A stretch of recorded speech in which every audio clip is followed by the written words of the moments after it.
क्या हुआ, सब ठीक है ना? हानि मुझे समझ नहीं आ रहा है। बस अब थोड़ी देर में मिश्री को पता चल जाएगा कि उसकी दादी का एक्सीडेंट मैंने किया। उसकी दादी की ये हालत मेरी वजह से, और इतनी बड़ी बात मैंने मिश्री से छुपाई, वो मुझे कभी माफ नहीं करेगी। मेरी शक्ल कभी नहीं देखेगी वो।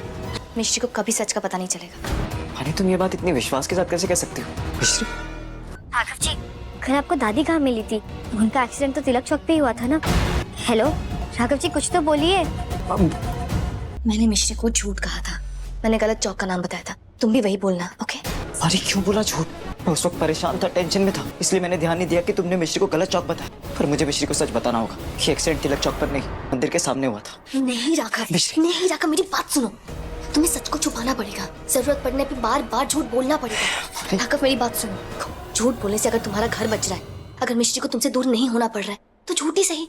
इस वक्त इमोशन से नहीं, दिमाग से काम। मिश्री के पास इस वक्त तुम्हारे सिवा कोई नहीं उसका ध्यान रखने के लिए। अगर मिश्री की दादी के एक्सीडेंट के जुर्म में तुम्हें जेल जाना पड़ गया। मिश्री सीरियल के आने वाले एपिसोड में हमें हाई वोल्टेज ड्रामा देखने को मिलने वाला है। जी हाँ दोस्तों, कहानी में अब तक हमने देखा था कि किस तरीके से हमारी मिश्री की दादी जी का एक्सीडेंट हो चुका है, और हमने देखा ही है कि इसके पीछे किसी और का नहीं बल्कि वानी का हाथ है। उसने ही दादी जी को जानबूझकर राघव की बस के सामने धक्का दिया, और अनजाने में यहाँ पर राघव के हाथों दादी जी का एक्सीडेंट हो जाता है। अब यहाँ पर राघव बार बार अपने आप को ही कोस रहा है। उसे ऐसा लग रहा है कि उसकी वजह से ये सब कुछ हुआ है, लेकिन बेचारे राघव को कहाँ पता कि इसके पीछे तो वानी का हाथ है। और कहानी में अब तक हमने देखा कि किस तरीके से वानी ने ये बात छुपा ली है कि राघव के हाथों ही ये एक्सीडेंट हुआ है, और वानी ने बेहद चालाकी के साथ गेम खेला। उसे पता है कि इन दोनों को अलग करना मुश्किल है, इस वजह से इन दोनों के बीच में नफरत और दरार पैदा करो, तभी ये अलग होंगे।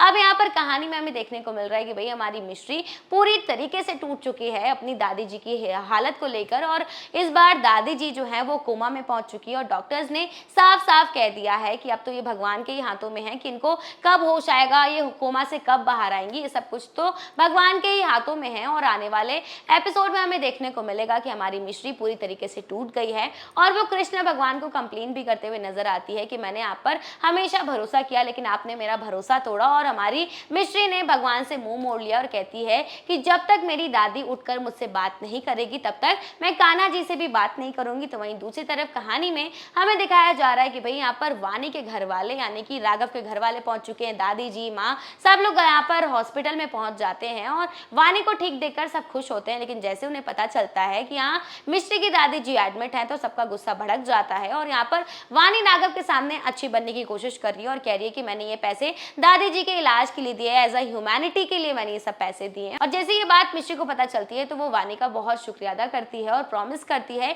कि वो सारे पैसे लौटा देगी। इसी के साथ आने वाले कहानी में हमें दिखाया जाएगा कि इस बार राघव जो है उसने पूरी तरीके से डिसाइड कर लिया है कि वो मिश्री को ये सच बताने वाला है कि उसकी दादी की इस हालत के पीछे राघव का ही हाथ है। मतलब ये देखना इंटरेस्टिंग होगा कि क्या होगा जब मिश्री को ये सच्चाई पता चलेगी कि राघव के हाथों दादी जी का एक्सीडेंट हुआ है। क्या ये सच्चाई जानने के बाद मिश्री और राघव का रिश्ता टूट जाएगा, इन दोनों के रिश्ते में दरार आएगी और हमेशा हमेशा के लिए ये रिश्ता खत्म होगा, या फिर कहानी में आएगा कोई नया ट्विस्ट?